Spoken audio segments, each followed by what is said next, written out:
হ্রদের rule curve অনুসারে হ্রদের পানি বর্তমানে সর্বনিম্নে অবস্থান করছে।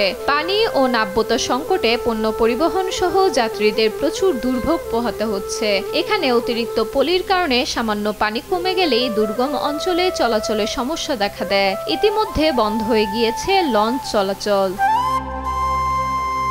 নৌপথে লঞ্চ চলাচল বন্ধ হয়ে যাওয়ায় উপজেলাগুলোতে যাত্রী পরিবহন সহ পণ্য পরিবহন সম্ভব হচ্ছে না।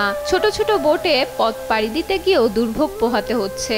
নাব্যতা সংকটে বোট আটকে গিয়ে ঘন্টার পর ঘন্টা সময় নষ্ট হচ্ছে। এতে খরচ ও সময় দুটোই বেড়েছে।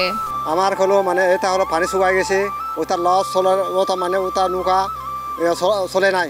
আমি আসছি ময়মনসিংহ থেকে। আমি হরিণদিকে চাকরি করি।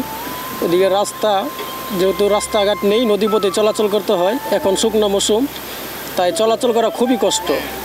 আসতে তো কষ্ট হচ্ছে যে পানি নাই তো।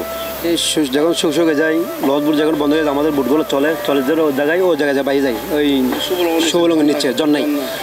আমার আদিবাসী গ্রামের কাছে শুকিয়ে যায়। আগে তেল লাগতো 5টা, এখন তেল লাগে 10টা। আমাদের কষ্ট হয় বা গেস্টেরও কষ্ট হয়, ধরো খরচটা বেশি হয়, আমাদের খরচটা বেশি হয়। আমরা পানি দূরে গেছে, আমাদের কষ্ট বাড়ে গেছে।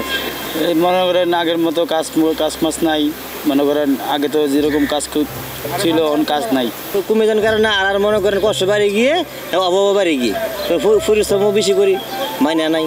লঞ্চ চলাচল বন্ধ থাকায় কয়েকশো শ্রমিক পরিবার বেকার হয়ে পড়েছে বলে দাবি এই শ্রমিক নেতার। আমাদের রাঙামাটি নৌযান শ্রমিক ইউনিয়নের লঞ্চ শ্রমিক ইউনিয়নে প্রায় 250-র মতন শ্রমিক, প্রায় সবগুলো বেকার। এখন আপনারা দেখতেছেন কাঠের মধ্যে কোনো লঞ্চ নাই, ইন টোটাল লঞ্চ বন্ধ। এদের পরিবার পরিজন নিয়ে চলাফেরা করার খুবই সমস্যা হচ্ছে এখন।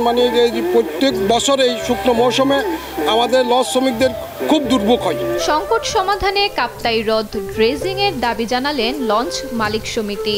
নৌ যোগাযোগের যাত্রী পরিবহন, পণ্য পরিবহন, এখন যেগুলো পণ্য হয় পাহাড়ে, এগুলো আনা নেওয়া খুবই কষ্ট হয়ে যায়।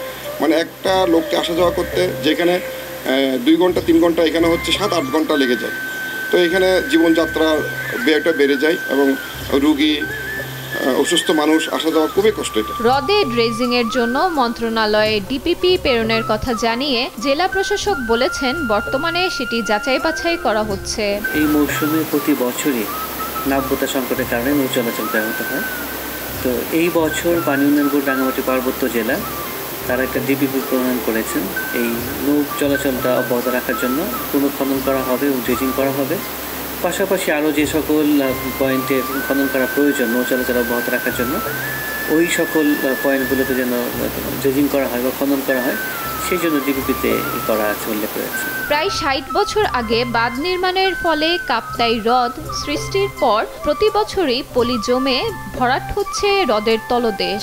সম্প্রতি পানি কমে যাওয়ায় যোগাযোগ বিচ্ছিন্ন হয়ে পড়েছে 5 উপজেলার প্রায় 3 লাখ মানুষ। নিউজ ডেস্ক, দেশ টিভি।